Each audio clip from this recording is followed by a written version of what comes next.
তুমি কি কখনো ভেবে দেখেছো যে তোমার জীবনের প্রত্যেকটা সাফল্য, প্রত্যেকটা ব্যর্থতা, প্রত্যেকটা খুশি আর প্রত্যেকটা দুঃখ এই সব কিছুই তোমার চিন্তাভাবনার উপর নির্ভর করে?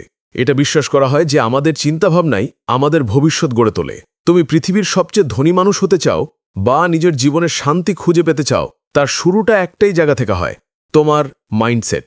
ভেবে দেখো তো, কি এমন কারণ যার জন্য প্রত্যেকটা কঠিন পরিস্থিতিতেও অপরচুনিটি খুঁজে পায় আর অন্য কেউ সেই একই সমস্যা দেখে ঘাবড়ে যায়? কি কারণে কিছু মানুষ ব্যর্থতার ভয়ে থেমে যায় আর অন্যরা সেই ব্যর্থতা থেকে শিখে আরও শক্তিশালী হয়ে ওঠে? পার্থক্যটা হলো তাদের চিন্তাভাবনায়, তাদের মাইন্ডসেটে। পৃথিবীর সবচেয়ে সফল মানুষদের কাছে টাকা, রিসোর্সেস বা ট্যালেন্টের থেকেও যে জিনিসটা তাদের বাকিদের থেকে আলাদা করে সেটা হলো তাদের মাইন্ডসেট। বন্ধুরা, এই অডিও বুকে আমরা কথা বলবো মাইন্ডসেটের সেই অনাবিষ্কৃত দুনিয়া নিয়ে যা তোমার জীবনকে সেই দিশা দিতে পারে যেটা তুমি সব সময় চেয়ে এসছো। সেটা তোমার কেরিয়ার গোলস হোক, ফাইন্যান্সিয়াল সাকসেস হোক, রিলেশনশিপস হোক বা পার্সোনাল গ্রোথ, একটা সঠিক মাইন্ডসেট তোমার জীবনের প্রত্যেকটা দিকে ম্যাজিক্যাল পরিবর্তন এনে দিতে পারে। ভাবো তো, আজ থেকে কয়েক বছর পর তুমি তোমার ড্রিম লাইফ কাটাচ্ছ। তোমার কাছে সেই সব কিছু আছে যা তুমি কোনোদিন স্বপ্ন দেখেছিলে। এবার ভাবো, সেই মানুষটার চিন্তাভাবনা কেমন হবে যে এই জায়গায় পৌঁছেছে। সেই একই চিন্তাভাবনা, সেই একই মাইন্ডসেট এই অডিও বুকে তোমার সাথে শেয়ার করা হবে। আমরা তোমাকে বলবো কিভাবে তুমি তোমার ভাবনার ধরন বদলাতে পারো, কিভাবে নিজের লিমিটিং বিলিভসগুলোকে চিনে সেগুলো থেকে মুক্তি পেতে পারো, আর কিভাবে নিজেকে সেই মানুষটা বানাতে পারো যে প্রত্যেকটা কঠিন পরিস্থিতির মুখোমুখি হাসি মুখে করে। কিন্তু শুধু জানলেই কিছু হবে না, তোমাকে এটা নিজের জীবনে অ্যাপ্লাই করতে হবে। তাই এই অডিও বুকে শুধু থিওরি আর আইডিয়া নেই, বরং practical exercise, step by step technique আর প্রোভেন স্ট্র্যাটেজিজও রয়েছে যা তোমার মাইন্ডসেটকে রিওয়ার করবে। তোমাকে বলবো কিভাবে নিজের চিন্তাভাবনাকে গ্রোথ ওরিয়েন্টেড বানানো যায়, যাতে চ্যালেঞ্জ তোমার কাছে ভয়ের কারণ না হয়ে বরং এগিয়ে যাওয়ার সুযোগ হয়ে ওঠে। বিল গেটস থেকে শুরু করে ওপ্রা উইনফ্রি পর্যন্ত, ইলন মাস্ক থেকে শুরু করে জেকে রাউলিং পর্যন্ত সব বিখ্যাত ব্যক্তিরা একটা জিনিসে মাস্টারি অর্জন করেছেন, আর সেটা হলো তাদের মাইন্ডসেটের স্ট্রেংথ। তারা শিখেছেন কিভাবে ব্যর্থতাকে সাফল্যের সিঁড়ি বানাতে হয়, রিজেকশনকে কিভাবে মোটিভেশনে বদলাতে হয়, আর ফেলিয়ারগুলোকে কিভাবে স্টেপিং স্টোন বানাতে হয়। এই সব কোয়ালিটি তুমিও ডেভেলপ করতে পারো, শুধু দরকার একটা সঠিক দিশা আর সঠিক মাইন্ডসেটের। আর এটাই আমরা এই অডিও বুকে আলোচনা করব।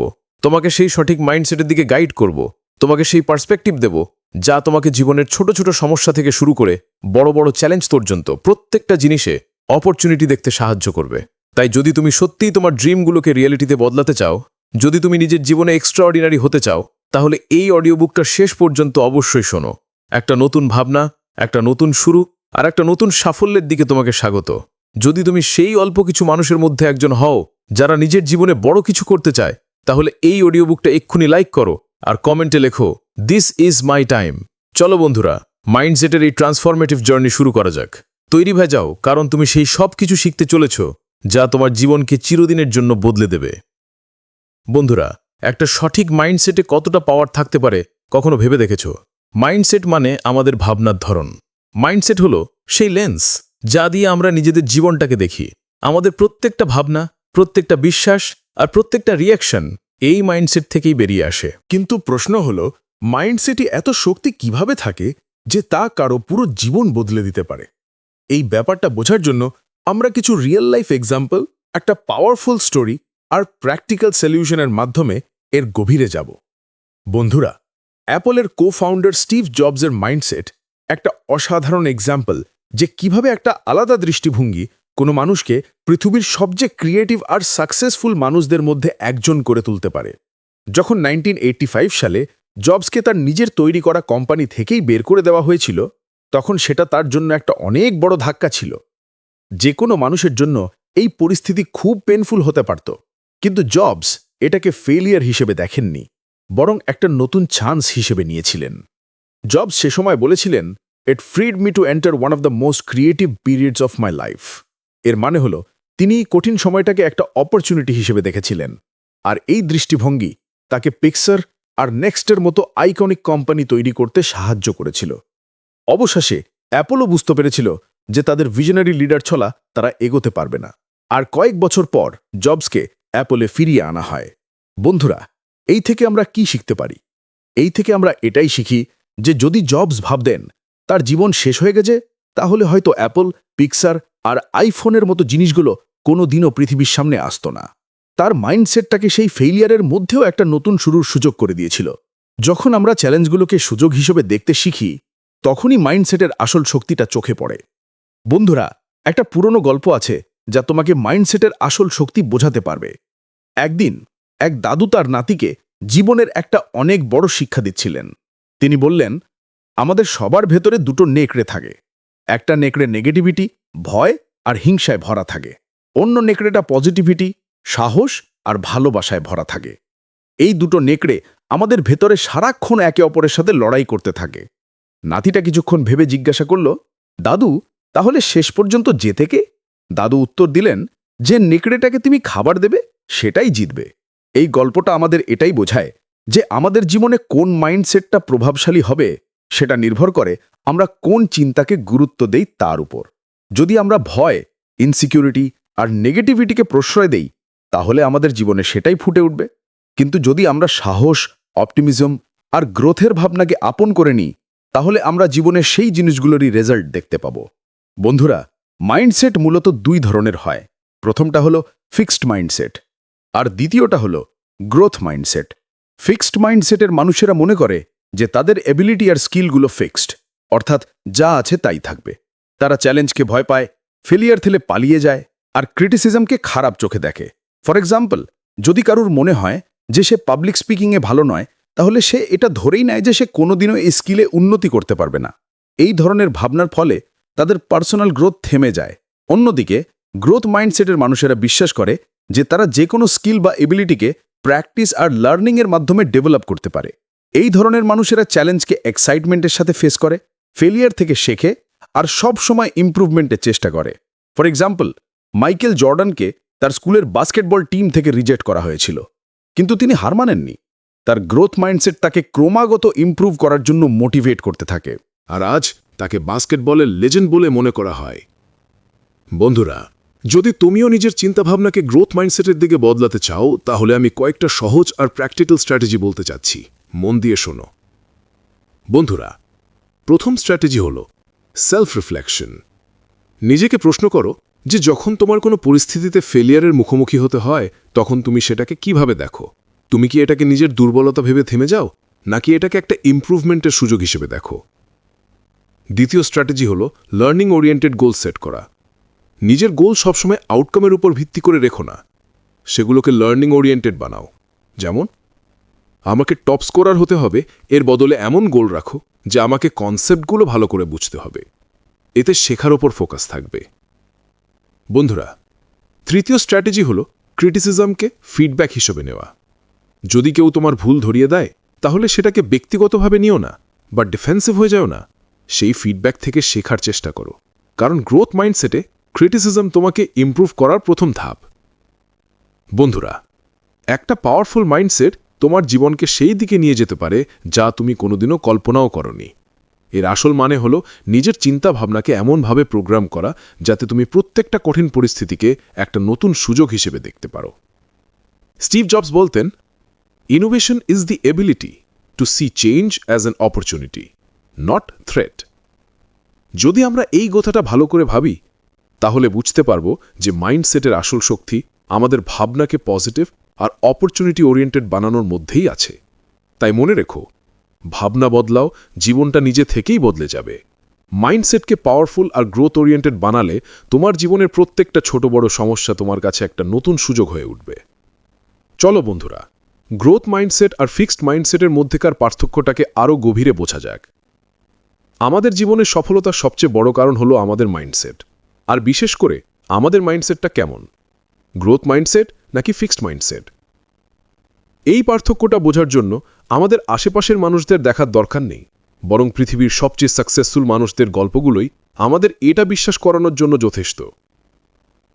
এক গ্রামে দুই বন্ধু ছিল, অর্জুন আর সমীর।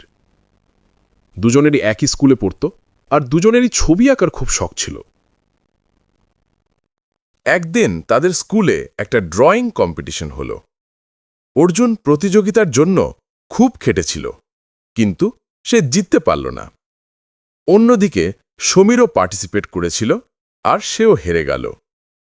ফিক্সড মাইন্ডসেটের অর্জুন হেরে যাওয়ার পর ভাবল, হয়তো আমি ড্রয়িংয়ে ভালো নই, আমার আর খেটে কোনো লাভ নেই। সে হার মেনে নিল আর ছবি আঁকা ছেড়ে দিল। আর গ্রোথ মাইন্ডসেটের সমীর হেরে যাওয়ার পরও হতাশ হল না। সে ভাবল, এখন আমি জিততে পারিনি, কিন্তু যদি আমি আরও মেহনত করি আর শিখতে থাকি তাহলে একদিন ঠিক জিততে পারব। সমীর হারটাকে শেখার সুযোগ হিসেবে দেখল আর প্রতিদিন নিজের ড্রয়িং ইমপ্রুভ করার জন্য লেগে পড়ল। কয়েক বছর পরে সমীর অনেক কম্পিটিশন জিতল আর একজন সফল আর্টিস্ট হয়ে উঠল। অথচ অর্জুন কোনোদিনও তার ড্রিম পূরণ করতে পারল না। এটাই হলো ফিক্সড মাইন্ডসেট আর গ্রোথ মাইন্ডসেটের পার্থক্য। বন্ধুরা, কর্নেল স্যান্ডার্সের নাম শুনলেই কেএফসির সুস্বাদু ফ্রাইড চিকেনের কথা মনে পড়ে, কিন্তু তার সাফল্যের গল্প অনেক সংগ্রাম আর রিজেকশনে ভরা। কর্নেল স্যান্ডার্স তার ব্যবসা ৬৫ বছর বয়সে শুরু করেছিলেন, যখন তার কাছে শুধু সোশ্যাল সিকিউরিটির চেক আর একটা ফ্রাইড চিকেনের রেসিপি ছিল। তিনি তার রেসিপি বিক্রি করার জন্য অনেক রেস্তোরাঁর দরজায় ধাক্কা দিয়েছিলেন, কিন্তু হাজারেরও বেশিবার তাকে রিজেক্ট করা হয়েছিল। যদি তার ফিক্সড মাইন্ডসেট থাকত তাহলে হয়তো তিনি ধরেই নিতেন যে তার রেসিপিতে কোনো বিশেষত্ব নেই আর হার মেনে নিতেন। কিন্তু তার মাইন্ডসেট ছিল গ্রোথ ওরিয়েন্টেড। তিনি প্রত্যেকটা রিজেকশনকে এক ধাপ এগিয়ে যাবার সুযোগ হিসেবে দেখেছিলেন আর ক্রমাগত চেষ্টা চালিয়ে গিয়েছিলেন। অবশেষে একজন রেস্তোরাঁর মালিক তার রেসিপি অ্যাকসেপ্ট করেন আর সেই রেসিপি কেএফসি হিসেবে সারা বিশ্বে ছেয়ে যায়। কর্নেল স্যান্ডার্সের গ্রোথ মাইন্ডসেট তাকে প্রত্যেকটা কঠিন পরিস্থিতি নতুন এনার্জির সাথে ফেস করার শক্তি জুগিয়েছিল।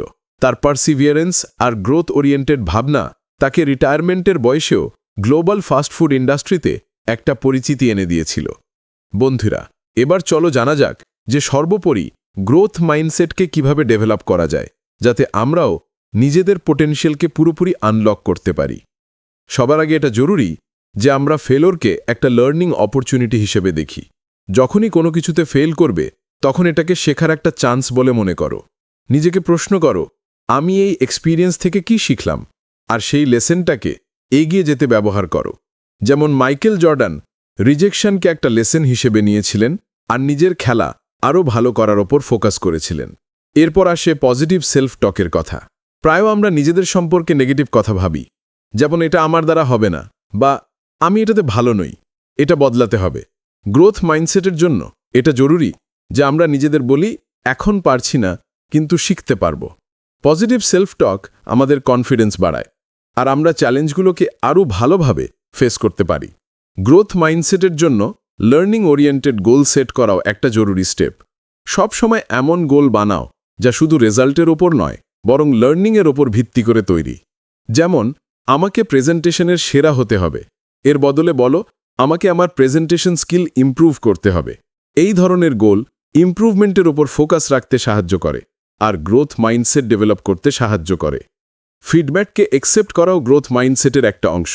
যখন কেউ তোমার ভুল ধরিয়ে দেয় তখন সেটাকে ক্রিটিসিজম হিসেবে না নিয়ে বরং একটা ইমপ্রুভমেন্ট টুল হিসেবে দেখো। এতে তুমি প্রত্যেক এক্সপিরিয়েন্স থেকে নতুন কিছু শিখতে পারবে। শেষে এফর্টকে মূল্য দেওয়া জরুরি। গ্রোথ মাইন্ডসেটে রেজাল্টের চেয়ে এফর্টকে বেশি গুরুত্ব দেওয়া হয়। নিজের ছোট ছোট ইমপ্রুভমেন্ট আর প্রচেষ্টার প্রশংসা করো।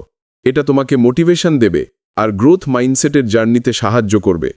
বন্ধুরা, গ্রোথ মাইন্ডসেট তোমার জন্য এমন একটা রাস্তা তৈরি করে দিতে পারে যার মাধ্যমে তুমি তোমার জীবনের প্রত্যেকটা কঠিন পরিস্থিতিকে একটা নতুন দৃষ্টিভঙ্গি দিয়ে দেখতে পারবে। তোমার কারেন্ট সিচুয়েশন যতই কঠিন মনে হোক না কেন, গ্রোথ মাইন্ডসেট তোমাকে প্রত্যেক চ্যালেঞ্জে একটা নতুন সুযোগ দেখাবে। বন্ধুরা, গ্রোথ মাইন্ডসেট অ্যাডপ্ট করে তুমিও তোমার জীবনে সেই পজিটিভিটি আর মোটিভেশন আনতে পারো যা তোমাকে প্রত্যেকটা কঠিন পরিস্থিতিতেও কামব্যাক করার নতুন পথ দেখাবে। তাহলে এখন প্রশ্ন হলো, তুমি কোন ধরনের মাইন্ডসেট চুজ করতে চাও? বন্ধুরা, তাহলে চলো এবার কথা বলা যাক কিভাবে আমরা আমাদের মাইন্ডসেটকে শিফট করতে পারি, যাতে আমরা আমাদের চিন্তা ভাবনাকে নতুন দিশা দিতে পারি আর আমাদের জীবনে আসল পরিবর্তন আনতে পারি। মাইন্ডসেট শিফট করা শুধু একটা ডিসিশন নয়, বরং এটাকে একটা লাইফস্টাইল বানানো জরুরি। প্রায় আমরা নিজেদের এই প্রশ্নটা করি যে কেন কিছু মানুষ চ্যালেঞ্জের মুখোমুখি হয়েও এগিয়ে যায় আর কিছু মানুষ শুধু নিজেদের সমস্যাতেই জড়িয়ে থাকে। এর উত্তর আমাদের মাইন্ডসেটে লুকিয়ে আছে। মাইন্ডসেট শিফটের মানে হলো নিজের চিন্তা ভাবনা দৃষ্টিভঙ্গিকে পুরোপুরি বদলে ফেলা, যাতে আমরা যে কোনো কঠিন পরিস্থিতিকে একটা অপরচুনিটি হিসেবে দেখতে পারি। বন্ধুরা, এবার তোমাকে বলবো মাইন্ডসেট শিফটের জন্য কোন কোন প্র্যাকটিক্যাল টিপস আছে যা দিয়ে তুমি তোমার চিন্তা ভাবনাকে আরও ভালো করতে পারো আর একটা শক্তিশালী মাইন্ডসেট তৈরি করতে পারো। রাহুল একটা ছোট শহরের ছেলে ছিল যার স্বপ্ন ছিল সে বড় মানুষ হবে। তার জীবনে একটা সময় এমনও এসেছিল যখন সে তার প্রথম জব ইন্টারভিউতেই ফেল হয়ে যায়। রাহুল ভাবল, হয়তো আমি এই কাজের জন্য তৈরি নই, কিন্তু এরপর সে যা করলো তা তার চিন্তা ভাবনাকে পুরোপুরি বদলে দেবার মতো। রাহুল ভাবল, আমি এবার কি শিখতে পারি যেটা আমাকে পরের বার আরও ভালো করে তুলবে। সে নিজের সাথে কথা বলল আর মেহসুস করলো যে তাকে তার কমিউনিকেশন স্কিল, ইন্টারভিউ প্রিপারেশন আর কনফিডেন্সের উপর কাজ করতে হবে। তারপর সে ধীরে ধীরে নিজের অ্যাপ্রোচ বদলে ফেলল। সে শুধু ভাবার বদলে নিজের উইকনেসটা ইমপ্রুভ করার জন্য অ্যাকশন নিতে শুরু করলো। পরের 6 মাসে সে তার স্কিলগুলো এতটাই ইমপ্রুভ করলো যে তার দ্বিতীয় ইন্টারভিউ একটা শানদার সাফল্য হয়ে উঠল।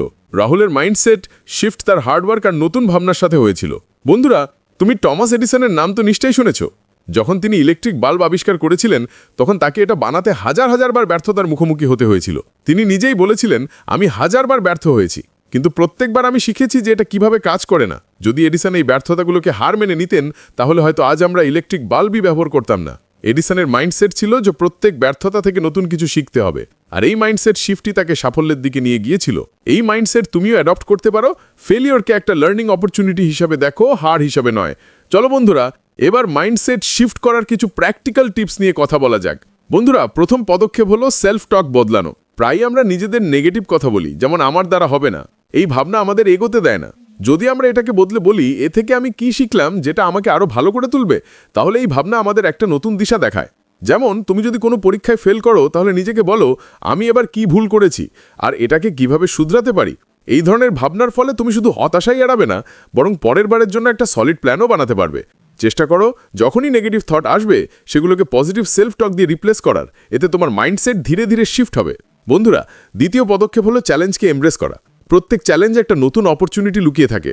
যখন আমরা কোনো কঠিন পরিস্থিতিকে অপরচুনিটি হিসাবে দেখি তখন আমরা সেটা থেকে নতুন কিছু শেখার সুযোগ পাই। ধরো তোমাকে অফিসে একটা নতুন প্রজেক্ট দেওয়া হয়েছে যেটা তোমার কঠিন মনে হচ্ছে। এটাকে চ্যালেঞ্জ হিসাবে নেওয়ার বদলে এটাকে নিজের শেখার অপরচুনিটি হিসাবে দেখো। এই ভাবনার ফলে তোমার আত্মবিশ্বাস বাড়বে আর তুমি সেই চ্যালেঞ্জের মুখোমুখি হওয়ার জন্য নতুন পথ খুঁজবে। বন্ধুরা, তৃতীয় পদক্ষেপ হলো পজিটিভ মানুষের সাথে সময় কাটানো। আমাদের চারপাশের মানুষ আর আমাদের পরিবেশ আমাদের মাইন্ডসেটের উপর অনেক প্রভাব ফেলে। যেমন ডুয়েন দ্য রক জনসন তার ক্যারিয়ারের শুরুতে নিজেকে ইন্সপিরেশনাল মানুষের মাঝে রেখেছিলেন, যার ফলে তার আত্মবিশ্বাস বেড়েছিল আর তিনি সাফল্য পেয়েছিলেন। তাই চেষ্টা করো নিজের চারপাশে এমন মানুষ রাখতে যারা তোমার গ্রোথে সাহায্য করে আর তোমাকে ইন্সপায়ার করে। বন্ধুরা, শেষে কনসিস্টেন্ট অ্যাকশন নেওয়া খুব জরুরি। শুধু ভাবলে কিছু বদলায় না। আসল পরিবর্তন তখনই আসে যখন তুমি নিজের ভাবনাগুলোকে অ্যাকশনে পরিণত করো। জেফ বেজোসের উদাহরণ নাও। তিনি ক্রমাগত তার কোম্পানির উপর কাজ করেছেন আর তার এই কনসিস্টেন্সি তাকে সাফল্যের দিকে নিয়ে গেছে। যদি তুমি নিজের গোল অ্যাচিভ করতে চাও তাহলে তোমাকে প্রতিদিন তার উপরে কাজ করতে হবে। এই কনসিস্টেন্ট অ্যাকশনই তোমার মাইন্ডসেটকে শক্তিশালী বানাবে আর তোমাকে তোমার লক্ষ্যে পৌঁছে দেবে। এইভাবেই প্র্যাকটিক্যাল টিপসগুলো মেনে চললে তুমিও নিজের মাইন্ডসেটকে গ্রোথ ওরিয়েন্টেড বানাতে পারো আর নিজের জীবনে আসল পরিবর্তন আনতে পারো। বন্ধুরা, মাইন্ডসেট শিফট কোনো একদিনের মেহনত নয়, বরং এটা একটা কন্টিনিউয়াস প্রসেস। যদি তুমি নিজের চিন্তাভাবনা বদলাও আর বলা প্র্যাকটিক্যাল টিপসগুলো মেনে চলো তাহলে তুমি দেখবে যে তোমার জীবনের সমস্যার সমাধানও সহজ হয়ে যাবে। যেমন রাহুল তার চিন্তাভাবনা বদলেছিল আর এডিসন প্রত্যেক ব্যর্থতা থেকে শিখেছিল, তেমনি তুমিও নিজের মাইন্ডসেট শিফট করে সাফল্যের দিকে এগোতে পারো। তাই আজ থেকে নিজের চিন্তাভাবনাকে পজিটিভ, গ্রোথ ওরিয়েন্টেড বানাও আর জীবনের প্রত্যেকটা চ্যালেঞ্জকে একটা নতুন সুযোগ হিসেবে দেখো, কারণ এটাই সেই মাইন্ডসেট যা তোমার পুরো জীবন বদলে দিতে পারে। বন্ধুরা, যদি তুমি তোমার জীবনে বড় কিছু অর্জন করতে চাও তাহলে আরও একটা পাওয়ারফুল টেকনিক হলো ভিজুয়ালাইজেশন। ভিজুয়ালাইজেশন এমন একটা টেকনিক যেখানে তুমি মনে মনে ইমাজিন করো যে তুমি তোমার গোলগুলো আগেই অর্জন করে ফেলেছো। এর মানে হলো নিজের স্বপ্নগুলোকে সত্যি হওয়ার আগেই চোখের সামনে দেখা। যখন তুমি ভিজুয়ালাইজ করো তখন তুমি নিজের মনে একটা ক্লিয়ার পিকচার তৈরি করো যে গোল অ্যাচিভ হওয়ার পর তোমার জীবন কেমন হবে, তুমি কেমন অনুভব করবে আর তোমার চারপাশের এনভায়রনমেন্ট কেমন হবে। ঠিক যেন একটা সিনেমার মতো নিজের ভবিষ্যৎকে দেখা, যার ফলে তোমার ব্রেন আর বডি সেই গোলের দিকে কাজ করার জন্য ইন্সপায়ার আর প্রিপেয়ার হয়। এই প্রসেসে তোমার ইমাজিনেশন একটা পাওয়ারফুল টুল হয়ে ওঠে যা তোমাকে তোমার গোলের কাছাকাছি নিয়ে যেতে সাহায্য করে। বন্ধুরা, তুমি কি জিম ক্যারির কথা কখনো শুনেছ? জিম ক্যারি একবার তার একটা ইন্টারভিউতে বলেছিলেন যে কিভাবে তিনি তার সাবকনশিয়াস মাইন্ডকে ভিজুয়ালাইজিং সাকসেস দিয়ে ট্রেন করেছিলেন। জিম ক্যারির কাছে সেই সময় কিছুই ছিল না, কিন্তু একদিন তিনি তার ড্রিম জবের জন্য $10 মিলিয়ন একটা চেক লিখেছিলেন আর নিজের গাড়িতে বসে সেটাকে নিজের সাথে রাখতেন। তিনি ভাবতেন একদিন তিনি ঠিক এই অ্যামাউন্টটাই কোনো সিনেমার জন্য পাবেন। এটা ছিল তার ভিজুয়ালাইজেশন টেকনিক। যখন gym carry 1994-এ Dam and ডামারের shooting করছিলেন তখন তিনি সেই চেকের ছবিটা মনে করেছিলেন আর সত্যি সত্যি তাকে সেই সিনেমার জন্য $10 মিলিয়ন চেক দেওয়া হয়েছিল। জিম ক্যারির এই গল্প এটাই প্রমাণ করে যে ভিজুয়ালাইজেশনের মাধ্যমে তুমি তোমার ইচ্ছেগুলোকে নিজের সাবকনশিয়াস মাইন্ডে এত গভীরভাবে গেঁথে দিতে পারো যে সেগুলো সত্যি হয়ে যায়। বন্ধুরা, ভিজুয়ালাইজেশন আখের কাজ করে কিভাবে? বন্ধুরা, ভিজুয়ালাইজেশন এমনভাবে কাজ করে যেন আমাদের মস্তিষ্ককে একটা দিকে প্রোগ্রাম করা হচ্ছে। যখন আমরা আমাদের গোলগুলোকে মনে মনে ডিটেলের সাথে ইমাজিন করি, তখন আমাদের ব্রেন সেটাকে সত্যি বলে মানতে শুরু করে। ধরো তুমি নিজেকে একজন সাকসেসফুল পারসন হিসেবে ভিজুয়ালাইজ করছো। তুমি ইমাজিন করছো যে তুমি কনফিডেন্ট, লোকেরা তোমাকে রেসপেক্ট করছে আর তোমার কাছে সেই জীবনটা আছে যেটা তুমি চাও। এই ভিজুয়ালাইজেশন আমাদের সাবকনশিয়াস মাইন্ডকে সিগন্যাল দেয় যে আমাদের এই গোলের দিকে এগোতে হবে। এইভাবে আমাদের ব্রেন আর বডি সেই জিনিসটা হাসিল করার জন্য কাজ করতে শুরু করে দেয় যেটা আমরা বারবার নিজের মনে দেখি। অর্থাৎ ভিজুয়ালাইজেশন তোমার চিন্তা ভাবনাকে অ্যাকশনে বদলানোর একটা পাওয়ারফুল উপায়। চলো আমরা একটা প্র্যাকটিক্যাল এক্সারসাইজ করি, যার মাধ্যমে তুমি এই ভিজুয়ালাইজেশন টেকনিককে নিজের জীবনে ইমপ্লিমেন্ট করতে পারবে। রোজ রাতে ঘুমানোর আগে একটা শান্ত জায়গায় বসো আর নিজের চোখ বন্ধ করো। এবার নিজের গোলকে ইম্যাজিন করো। ভাবো তোমার ড্রিম কি। তুমি কি ফাইন্যান্সিয়াল ফ্রিডম চাও নাকি একজন সাকসেসফুল এন্টারপ্রেনিয়র হতে চাও? এই গোলটাকে নিজের মনে ভিভিডভাবে দেখো। যদি তোমার স্বপ্ন একটা বড় কোম্পানির মালিক হওয়া হয়, তাহলে ইম্যাজিন করো যে তুমি তোমার অফিসে নিজের টিমকে লিড করছো, ডিসিশন নিচ্ছ আর সাকসেসফুল ডিল করছো। এবার এই ভিজুয়ালাইজেশনের সাথে নিজের ইমোশনসকে যুক্ত করো। ফিল করো যে গোল অ্যাচিভ করার সময় তোমার কতটা খুশি, সন্তুষ্টি আর এক্সাইটমেন্ট হচ্ছে। এই ইমোশনস তোমার সাবকনশিয়াস মাইন্ডকে অ্যাক্টিভেট করে, যাতে সেটা তোমার চিন্তাভাবনাকে তোমার অ্যাকশনে বদলে দিতে পারে আর তোমার গোলকে তোমার রিয়ালিটি বানিয়ে দিতে পারে। এই টেকনিকটা প্রত্যেক রাতে 5 থেকে 10 মিনিটের জন্য প্র্যাকটিস করো। যত তুমি এটা প্রতিদিন করবে, তত তুমি দেখবে যে তোমার মাইন্ডসেটে পরিবর্তন আসছে আর তোমার অ্যাকশনে একটা পজিটিভ শিফট দেখা যাচ্ছে। বন্ধুরা, ভিজুয়ালাইজেশন ততক্ষণ পর্যন্ত প্রভাবশালী হবে না যতক্ষণ না তুমি এর সাথে কনসিস্টেন্ট অ্যাকশন নিচ্ছ। সফলতার কল্পনা করা শুধু শুরুটা। আসল সফলতা তখনই পাওয়া যায় যখন তুমি সেটা অ্যাচিভ করার জন্য হার্ডওয়ার্ক করো আর ফোকাসড অ্যাকশন নাও। প্রতিদিন নিজের ভিজুয়ালাইজ সাকসেসের সাথে অ্যাকশন নাও। যখন তুমি নিজের গোলকে ক্লিয়ার করে নাও আর সেটাকে নিজের ভিজুয়ালাইজেশনে দেখো, তখন তোমার সাবকনশিয়াস মাইন্ড তোমাকে সেই দিকে সঠিক পদক্ষেপ নেওয়ার জন্য ন্যাচারালি ইন্সপায়ার করবে। মনে রেখো, ভিশন আর অ্যাকশনের পারফেক্ট কম্বিনেশনই তোমাকে সফলতার দরজায় পৌঁছে দেয়। বন্ধুরা, তোমার সাবকনশিয়াস মাইন্ড তোমার সবচেয়ে বড় বন্ধু হয়ে উঠতে পারে, শুধু তোমাকে এটাকে সঠিকভাবে ট্রেন করতে হবে। ভিজুয়ালাইজেশন শুধু একটা মেন্টাল এক্সারসাইজ নয়, বরং এটা একটা পাওয়ারফুল টুল যা তোমার থটস, অ্যাকশনস আর ইমোশনসকে তোমার গোলের সাথে অ্যালাইন করে। যখন তুমি নিজের স্বপ্নগুলোকে সত্যি বলে ধরে নিয়ে সেগুলোকে ভিজুয়ালাইজ করো, তখন তোমার সাবকনশিয়াস মাইন্ড সেই দিকেই কাজ করতে শুরু করে দেয়। তাই বন্ধুরা, আজ থেকে নিজের সফলতাকে ভিজুয়ালাইজ করা শুরু করো। যখন তুমি এটাকে নিজের চোখের সামনে দেখবে, তখন তোমার মাইন্ড আর অ্যাকশনস সেটাকে সত্যি করার জন্য নিজের থেকেই এগিয়ে আসবে। বন্ধুরা, যদি তুমি সত্যি তোমার জীবনে বড় কিছু অর্জন করতে চাও, তাহলে কখনো হার মেনে নিও না। যখন তুমি তোমার জার্নিতে বারবার পড়ো, তখনই আসল শক্তির পরিচয় পাওয়া যায়। আমাদের জীবনে ব্যর্থতার বাঁধা আসাটা স্বাভাবিক, কিন্তু এগুলোর মোকাবিলা কিভাবে করবে আর কিভাবে নিজেকে তুলে আবার উঠে দাঁড়াবে, এটাই একটা পাওয়ারফুল মাইন্ডসেটের আসল পরীক্ষা। আমরা প্রত্যেক বড় অ্যাচিভারের গল্পে একটা জিনিস অবশ্যই দেখি, রেজিলিয়েন্স আর পারসিভিয়ারেন্স, অর্থাৎ সংঘাস করার ক্ষমতা আর অধ্যবসায়। এই দুটো জিনিস যে কোনো ব্যর্থতাকে সফলতায় বদলে দেওয়ার শক্তি রাখে। যতই কঠিন পরিস্থিতি আসুক না কেন, হার না মানার অ্যাটিটিউডই আমাদের বাকিদের থেকে আলাদা করে তোলে। ভাবো তো, যদি টমাস এডিসন তার ইনভেনশনের জার্নিতে হার মেনে নিতেন, তাহলে কি আজ আমাদের কাছে ইলেকট্রিক বাল্ব থাকতো? এডিসন বাল্ব আবিষ্কার করার সময় 100,000 বার এক্সপেরিমেন্ট করেছিলেন। সেই এক্সপেরিমেন্টগুলোতে বারবার ফেলিয়ার এসেছিল, কিন্তু এডিসন প্রত্যেকবার নিজেকে তুলে আবার চেষ্টা করেছিলেন। যখন তাকে জিজ্ঞাসা করা হয়েছিল যে এতবার চেষ্টার পরও তিনি হার মানেননি কেন, তখন তার উত্তর ছিল, আমি হার মানিনি, I have just found 10,000 ways that don't work. এটাই ছিল এডিসনের রেজিলিয়েন্স। যদি তিনি প্রত্যেক ফেলিয়ারের পর ভাবতেন যে এটা সম্ভব নয়, তাহলে হয়তো আজ আমরা অন্ধকারেই থাকতাম। এডিসনের এই জার্নি এটাই বোঝায় যে রেজিলিয়েন্সের মানে এটা নয় যে তুমি পড়বে না, বরং এর মানে হলো তুমি প্রত্যেকবার পড়ে গিয়ে আবার উঠে দাঁড়াবে। বন্ধুরা, মাইকেল জর্ডান, যাকে পৃথিবীর অন্যতম সেরা বাস্কেটবল খেলোয়াড় বলে মনে করা হয়, তার যাত্রাও রেজিলিয়েন্সের একটা এক্সেলেন্ট উদাহরণ। তার স্কুলের শুরুর দিকে তাকে স্কুল বাস্কেটবল টিম থেকে রিজেক্ট করা হয়েছিল। সেই রিজেকশন তাকে ভেঙে ফেলার বদলে আরও শক্তিশালী করে তুলেছিল। তিনি কঠোর পরিশ্রম করেছিলেন, নিজেকে ইমপ্রুভ করেছিলেন আর নিজের স্কিলকে প্রতিদিন শার্পেন করেছিলেন। জর্ডান একবার বলেছিলেন যে আমার ক্যারিয়ারে আমি 1000-এরও বেশি শট মিস করেছি, আমি প্রায় 300টা গেম হেরেছি। 26 বার আমার উপর বিশ্বাস করা হয়েছিল যে আমি গেম উইনিং শট নেব, আর আমি পারিনি। আমি আমার জীবনে বারবার ব্যর্থতার মুখোমুখি হয়েছি, আর ঠিক এই কারণেই আমি সফল। এই অ্যাটিটিউডই তাকে একজন চ্যাম্পিয়ন বানিয়েছিল। তিনি প্রত্যেক ফেলিয়রকে একটা নতুন শিক্ষা বলে মনে করতেন, আর প্রত্যেকবার নিজেকে আরও ভালো করে তুলতেন। বন্ধুরা, একটা পাওয়ারফুল মাইন্ডসেটের সবচেয়ে ইম্পর্ট্যান্ট অ্যাসপেক্ট হলো নেভার গিভ আপ। প্রত্যেক মানুষের জীবনে এমন মুহূর্ত আসে যখন সে নিজেকে পরাজিত মনে করে, কিন্তু এই মুহূর্তটাই তাকে আবার উঠে দাঁড়ানোর সবচেয়ে ভালো সুযোগ দেয়। যে কোনো বড় লক্ষ্যে পৌঁছানোর জন্য তোমাকে বারবার পড়তে হবে আর আবার উঠতে হবে। The moment you give up is the moment you let someone else win. অর্থাৎ হার মেনে নেওয়া মানে নিজের ড্রিম আর পরিশ্রম থেকে দূরে সরে যাওয়া। যখন তুমি আরও একবার চেষ্টা করার সিদ্ধান্ত নাও, তখনই তুমি আসল জয়ের দিকে এগিয়ে যাও। বন্ধুরা, এখন প্রশ্ন হলো, এই নেভার গিভ আপ অ্যাটিটিউডকে নিজের জীবনে কিভাবে আনা যায়? চলো কিছু প্র্যাকটিক্যাল সলিউশন জানা যাক, যা দিয়ে তুমি তোমার রেজিলিয়েন্স আর পারসিভিয়ারেন্সকে আরও শক্তিশালী করতে পারো। সবার আগে ফেলিয়ারকে স্বীকার করো আর তা থেকে শেখো। প্রত্যেক কঠিন পরিস্থিতিকে গ্রোথের একটা অংশ বলে মনে করো, একটা বন্ধ দরজা নয়। যখনই তুমি ব্যর্থ হবে, নিজেকে প্রশ্ন করো যে এ থেকে কি শেখা যেতে পারে। এডিসনের মতো, যিনি প্রত্যেক এক্সপেরিমেন্টকে একটা শিক্ষা বলে মনে করতেন, তুমিও নিজের ভুল থেকে শেখো আর সেগুলোর পুনরাবৃত্তি করা থেকে বিরত থাকো। এরপর পজিটিভ সেলফ টক বজায় রাখো। ব্যর্থতার সময় নিজের সাথে পজিটিভ কথা বলা খুব জরুরি। নেগেটিভ সেলফ টক তোমাকে আরও দুর্বল করে তুলবে।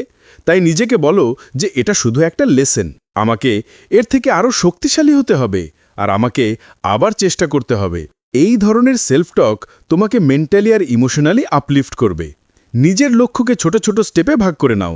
বড় লক্ষ্যে পৌঁছানোর সফর কঠিন মনে হতে পারে, তাই এটাকে ছোট ছোট মাইলস্টোনে ভাগ করে নাও। যেমন মাইকেল জর্ডান প্রত্যেক প্র্যাকটিস সেশনকে নিজের গেম ইমপ্রুভমেন্টের একটা স্টেপ বলে মনে করতেন। তেমনি ছোট ছোট পদক্ষেপের সাথে এগিয়ে চলো আর প্রত্যেক মাইলস্টোনকে সেলিব্রেট করো। ইন্সপিরেশনাল স্টোরি পড়ো আর নিজের চারপাশে একটা পজিটিভ পরিবেশ বানিয়ে রাখো। রেজিলিয়েন্স আর পারসিভিয়ারেন্স বাড়ানোর জন্য ইন্সপিরেশন খুব জরুরি। ইন্সপিরেশনাল স্টোরি পড়ো আর এমন মানুষদের সাথে সময় কাটাও যারা তোমাকে এনকারেজ করে। যেমন জিমরন বলেছিলেন যে তুমি সেই 5 জন মানুষের গড় হয়ে যাও যাদের সাথে তুমি সবচেয়ে বেশি সময় কাটাও। তাই পজিটিভ মানুষদের সাথে থাকো যারা তোমার কনফিডেন্স বাড়ায়। এবার শেষে কনসিস্টেন্ট এফার্ট দাও আর ধৈর্য ধরো। পেশেন্স একটা কি ফ্যাক্টর। প্রতিদিন অল্প অল্প প্রোগ্রেস বড় পার্থক্য তৈরি করে। যদি তুমি কনসিস্টেন্ট থাকো, তাহলে ছোট ছোট সফলতা আসবে যা তোমাকে আরও শক্তিশালী করে তুলবে। এই ছোট ছোট স্টেপগুলো মেনে তুমি নিজের নেভার গিভ আপ অ্যাটিটিউডকে জীবনের অংশ বানাতে পারো আর নিজের প্রত্যেক গোলের দিকে দৃঢ়ভাবে এগিয়ে যেতে পারো। বন্ধুরা, রেজিলিয়েন্স আর পারসিভিয়ারেন্স ছাড়া পাওয়ারফুল মাইন্ডসেট অসম্পূর্ণ। জীবনে সেটব্যাক আসবে, ফেলিয়ারও আসবে, কিন্তু আসল জয় তাদেরই হয় যারা কখনো হার মানে না। যতইবার পড়ো না কেন, আরও একবার উঠে দাঁড়ানোর সাহস রাখো। টমাস এডিসন থেকে শুরু করে মাইকেল জর্ডান পর্যন্ত প্রত্যেক সাকসেসফুল মানুষের গল্পে একটা জিনিস কমন আছে, তাদের নেভার গিভ আপ মেন্টালিটি। যতক্ষণ না তুমি নিজে হার মানছ, ততক্ষণ পর্যন্ত কেউ তোমাকে হারাতে পারবে না। তাই নিজের গোল অ্যাচিভ করার জন্য সবসময় আরও একবার চেষ্টা করো, কারণ প্রত্যেকবার উঠে দাঁড়ানোর সাথে সাথে তুমি নিজের সফলতার আরও কাছে পৌঁছে যাও। বন্ধুরা, যদি তুমি সত্যিই তোমার জীবনে বড় কিছু অর্জন করতে চাও, তাহলে কখনো হার মেনে নিও না। যখন তুমি তোমার জার্নিতে বারবার পড়ো, তখনই আসল শক্তির পরিচয় পাওয়া যায়। আমাদের জীবনে ব্যর্থতা আর বাধা আসাটা স্বাভাবিক, কিন্তু এগুলোর মোকাবেলা কিভাবে করবে আর কিভাবে নিজেকে তুলে আবার উঠে দাঁড়াবে, এটাই একটা পাওয়ারফুল মাইন্ডসেটের আসল পরীক্ষা। আমরা প্রত্যেক বড় অ্যাচিভারের গল্পে একটা জিনিস অবশ্যই দেখি, রেজিলিয়েন্স আর পারসিভিয়ারেন্স, অর্থাৎ সংঘাস করার ক্ষমতা আর অধ্যাবসায়। এই দুটো জিনিস যে কোনো ব্যর্থতাকে সফলতায় বদলে দেওয়ার শক্তি রাখে। যতই কঠিন পরিস্থিতি আসুক না কেন, হার না মানার অ্যাটিটিউডই আমাদের বাকিদের থেকে আলাদা করে তোলে। ভাবো তো, যদি টমাস এডিসন তার ইনভেনশনের জার্নিতে হার মেনে নিতেন, তাহলে কি আজ আমাদের কাছে ইলেকট্রিক বাল্ব থাকতো? এডিসন বাল্ব আবিষ্কার করার সময় 10,000 বার এক্সপেরিমেন্ট করেছিলেন। সেই এক্সপেরিমেন্টগুলোতে বারবার ফেলিয়ার এসেছিল, কিন্তু এডিসন প্রত্যেকবার নিজেকে তুলে আবার চেষ্টা করেছিলেন। যখন তাকে জিজ্ঞাসা করা হয়েছিল যে এতবার চেষ্টার পরেও তিনি হার মানেননি কেন, তখন তার উত্তর ছিল, আমি হার মানিনি, I have just found 10,000 ways that won't work. এটাই ছিল এডিসনের রেজিলিয়েন্স। যদি তিনি প্রত্যেক ফেলিয়ারের পর ভাবতেন যে এটা সম্ভব নয়, তাহলে হয়তো আজ আমরা অন্ধকারেই থাকতাম। এডিসনের এই জার্নি এটাই বোঝায় যে রেজিলিয়েন্সের মানে এটা নয় যে তুমি পড়বে, বরং এর মানে হলো তুমি প্রত্যেকবার পড়ে গিয়ে আবার উঠে দাঁড়াবে। বন্ধুরা, মাইকেল জর্ডান, যাকে পৃথিবীর অন্যতম সেরা বাস্কেটবল খেলোয়াড় বলে মনে করা হয়, তার যাত্রাও রেজিলিয়েন্সের একটা এক্সিলেন্ট উদাহরণ। তার স্কুলের শুরুর দিকে তাকে স্কুল বাস্কেটবল টিম থেকে রিজেক্ট করা হয়েছিল। সেই রিজেকশন তাকে ভেঙে ফেলার বদলে আরও শক্তিশালী করে তুলেছিল। তিনি কঠোর পরিশ্রম করেছিলেন, নিজেকে ইমপ্রুভ করেছিলেন আর নিজের স্কিলকে প্রতিদিন শার্পেন করেছিলেন। জর্ডান একবার বলেছিলেন যে আমার কেরিয়ারে আমি ৯,০০০-এর বেশি শট মিস করেছি, আমি প্রায় ৩০০টা গেম হেরেছি, ২৬ বার আমার ওপর বিশ্বাস করা হয়েছিল যে আমি গেম উইনিং শট নেব আর আমি পারিনি। আমি আমার জীবনে বারবার ব্যর্থতার মুখোমুখি হয়েছি, আর ঠিক এই কারণেই আমি সফল হয়েছি। এই অ্যাটিটিউডটাই তাকে একজন চ্যাম্পিয়ন বানিয়েছিল। তিনি প্রত্যেক ফেলিয়ারকে একটা নতুন শিক্ষা বলে মনে করতেন আর প্রত্যেকবার নিজেকে আরও ভালো করে তুলতেন। বন্ধুরা, একটা পাওয়ারফুল মাইন্ডসেটের সবচেয়ে ইম্পর্ট্যান্ট অ্যাসপেক্ট হলো নেভার গিভ আপ। প্রত্যেক মানুষের জীবনে এমন মুহূর্ত আসে যখন সে নিজেকে পরাজিত মনে করে, কিন্তু এই মুহূর্তটাই তাকে আবার উঠে দাঁড়ানোর সবচেয়ে ভালো সুযোগ দেয়। যে কোনো বড় লক্ষ্যে পৌঁছানোর জন্য তোমাকে বারবার পড়তে হবে আর আবার উঠতে হবে। The moment you give up is the moment you let someone else win. অর্থাৎ হার মেনে নেওয়া মানে নিজের ড্রিম আর পরিশ্রম থেকে দূরে সরে যাওয়া। যখন তুমি আরও একবার চেষ্টা করার সিদ্ধান্ত নাও, তখনই তুমি আসল জয়ের দিকে এগিয়ে যাও। বন্ধুরা, এখন প্রশ্ন হলো এই নেভার গিভ আপ অ্যাটিটিউডকে নিজের জীবনে কিভাবে আনা যায়। চলো কিছু প্র্যাকটিক্যাল সলিউশন জানা যাক, যা দিয়ে তুমি তোমার রেজিলিয়েন্স আর পারসিভিয়ারেন্সকে আরও শক্তিশালী করতে পারো। সবার আগে ফেলিয়ারকে স্বীকার করো আর তা থেকে শিখো। প্রত্যেক কঠিন পরিস্থিতিকে গ্রোথের একটা অংশ বলে মনে করো, একটা বন্ধ দরজা নয়। যখনই তুমি ব্যর্থ হবে, নিজেকে প্রশ্ন করো, এ থেকে কি শেখা যেতে পারে। এডিসনের মতো, যিনি প্রত্যেক এক্সপেরিমেন্টকে একটা শিক্ষা বলে মনে করতেন, তুমিও নিজের ভুল থেকে শেখো আর সেগুলোর পুনরাবৃত্তি করা থেকে বিরত থাকো। এরপর পজিটিভ সেলফ টক বজায় রাখো। ব্যর্থতার সময় নিজের সাথে পজিটিভ কথা বলা খুব জরুরি। নেগেটিভ সেলফ টক তোমাকে আরও দুর্বল করে তুলবে, তাই নিজেকে বলো, এটা শুধু একটা লেসন, আমাকে এর থেকে আরও শক্তিশালী হতে হবে আর আমাকে আবার চেষ্টা করতে হবে। এই ধরনের সেলফ টক তোমাকে মেন্টালি আর ইমোশনালি আপলিফট করবে। নিজের লক্ষ্যকে ছোট ছোট স্টেপে ভাগ করে নাও। বড় লক্ষ্যে পৌঁছানোর সফর কঠিন মনে হতে পারে, তাই এটাকে ছোট ছোট মাইলস্টোনে ভাগ করে নাও। যেমন মাইকেল জর্ডান প্রত্যেক প্র্যাকটিস সেশনকে নিজের গেম ইমপ্রুভমেন্টের একটা স্টেপ বলে মনে করতেন, তেমনি ছোট ছোট পদক্ষেপের সাথে এগিয়ে চলো আর প্রত্যেক মাইলস্টোনকে সেলিব্রেট করো। ইন্সপিরেশনাল স্টোরি পড়ো আর নিজের চারপাশে একটা পজিটিভ পরিবেশ বানিয়ে রাখো। রেজিলিয়েন্স আর পারসিভারেন্স বাড়ানোর জন্য ইন্সপিরেশন খুব জরুরি। ইন্সপিরেশনাল স্টোরি পড়ো আর এমন মানুষদের সাথে সময় কাটাও যারা তোমাকে এনকারেজ করে। যেমন জিম রন বলেছিলেন, তুমি সেই 5 জন মানুষের গড় হয়ে যাও যাদের সাথে তুমি সবচেয়ে বেশি সময় কাটাও। তাই পজিটিভ মানুষের সাথে থাকো যারা তোমার কনফিডেন্স বাড়ায়। শেষে কনসিস্টেন্ট এফোর্ট দাও আর ধৈর্য রাখো। পেশেন্স একটা কি ফ্যাক্টর। প্রতিদিন অল্প অল্প প্রোগ্রেসই বড় পার্থক্য তৈরি করে। যদি তুমি কনসিস্টেন্ট থাকো, তাহলে ছোট ছোট সাফল্য আসবে যা তোমাকে আরও শক্তিশালী করে তুলবে। এই ছোট ছোট স্টেপগুলো মেনে তুমি নিজের নেভার গিভ আপ অ্যাটিটিউডকে জীবনের অংশ বানাতে পারো আর নিজের প্রত্যেক গোলের দিকে দৃঢ়ভাবে এগিয়ে যেতে পারো। বন্ধুরা, রেসিলিয়েন্স আর পারসিভারেন্স ছাড়া পাওয়ারফুল মাইন্ডসেট অসম্পূর্ণ। জীবনে সেটব্যাক আসবে, ফেলিয়ার আসবে, কিন্তু আসল জয় তাদেরই হয় যারা কখনো হার মানে না। যতবারই পড়ো না কেন, আরও একবার উঠে দাঁড়ানোর সাহস রাখো। টমাস এডিসন থেকে শুরু করে মাইকেল জর্ডান পর্যন্ত প্রত্যেক সাকসেসফুল মানুষের গল্পে একটা জিনিস কমন আছে, তাদের নেভার গিভ আপ মেন্টালিটি। যতক্ষণ না তুমি নিজে হার মানছ, ততক্ষণ পর্যন্ত কেউ তোমাকে হারাতে পারবে না। তাই নিজের গোল অ্যাচিভ করার জন্য সবসময় আরও একবার চেষ্টা করো, কারণ প্রত্যেকবার উঠে দাঁড়ানোর সাথে সাথে তুমি তোমার সাফল্যের আরও কাছে পৌঁছে যাও। বন্ধুরা, যখনই তোমার মনে হার মানার চিন্তা আসবে, তখন নিজেকে একটাই প্রশ্ন করো, আমি কি আমার স্বপ্নগুলোকে এত সহজে ছেড়ে নেবার জন্য তৈরি? তাহলে বন্ধুরা, এবার তুমি নিশ্চয়ই বুঝতে পারছো যে বড় কিছু করার জন্য সবচেয়ে জরুরি জিনিস হলো সঠিক মাইন্ডসেট। এই মাইন্ডসেটই আমাদের যে কোনো চ্যালেঞ্জকে জিততে সাহায্য করে আর আমাদের স্বপ্নগুলোকে সত্যি করার শক্তি দেয়। যেমনটা ভাববে তেমনটাই হবে। তাই নিজের চিন্তাভাবনা বদলাও, নিজের বিলিফসকে স্ট্রং করো আর প্রত্যেক কঠিন পরিস্থিতিকে একটা অপরচুনিটি হিসেবে দেখতে শুরু করো। মনে রেখো, যদি তুমি নিজের চিন্তাভাবনাকে পাওয়ার দিতে শিখে যাও, তাহলে পুরো পৃথিবী তোমার কদমে থাকবে। যদি তোমার এই অডিও বুকটা ভালো লেগে থাকে তাহলে এটা নিজের বন্ধুদের সাথে শেয়ার করো আর আমাদের চ্যানেল সাবস্ক্রাইব করতে ভুলো না, যাতে তুমি আরও এমন পাওয়ারফুল আর ইন্সপায়ারিং অডিও বুক শুনতে পারো। নিচে কমেন্টে জানাও যে তোমার সবচেয়ে বড় গোল কি আর তুমি সেটা পাওয়ার জন্য কি কি স্টেপ নিচ্ছ। আমরা আবার দেখা করব আরও একটা অসাধারণ অডিও বুক আর নতুন শিক্ষা।